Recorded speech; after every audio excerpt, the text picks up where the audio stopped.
Simak penjelasan. Nah, ada yang tahu bagaimana pergantian siang dan malam? Nggak tahu? Baik, kita saksikan. Saja dari animasi ini, ada fakta menarik dalam proses terjadinya siang malam yang harus adik-adik ketahui.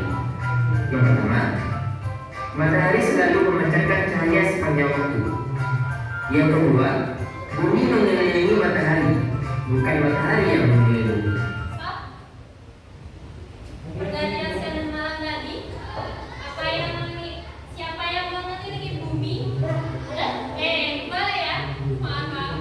Siapa yang berputar? Yang berputar apa? Bumi atau matahari? Bumi. Yang dikelilingi siapa? Matahari. Lanjut. Yang ketiga, bumi berputar pada porosnya, yang biasa kita sebut sebagai rotasi bumi. Stop. Dengar? Menyebabkan terjadinya siang dan malam. Keempat, sekali putaran bumi secara penuh memerlukan waktu 24 jam. Kelima, bumi juga mengelilingi matahari, yang disebut revolusi bumi. Proses ini membutuhkan waktu 365 hari. Berapa hari? 365 hari. Nah, atau perputaran bumi pada porosnya.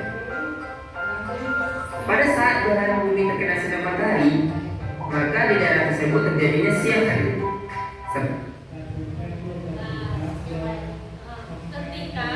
Ketika bumi itu terkena sinar matahari, itu terjadi apa? Siang hari. Lanjut. Baliknya, daerah yang tidak terkena sinar matahari akan terjadi malam hari.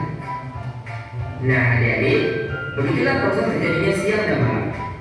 Intinya, proses ini terjadi karena adanya rotasi bumi atau perputaran bumi pada porosnya. Tahukah adik-adik, Dari sini ada yang ingin bertanya? Ada yang ingin bertanya? Yang malam hari, berarti malam hari itu terjadi malam hari gara-gara pergantiannya matahari ke negara lain. Jadi ketika malam hari itu berarti bagian bumi tersebut tidak terkena sinar matahari. Baik.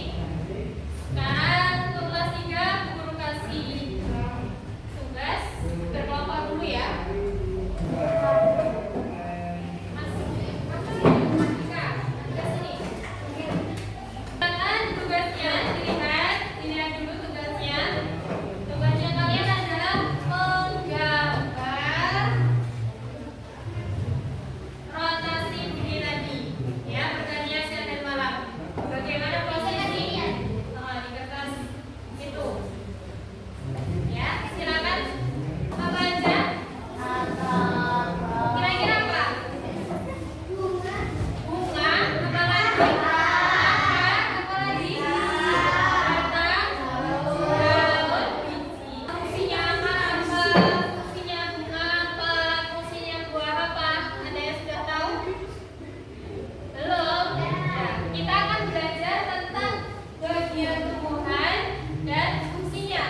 Ketika bumi terkena sinar matahari dan sebaliknya ketika bumi tidak terkena sinar matahari akan terjadi apa? Malam hari. Perputaran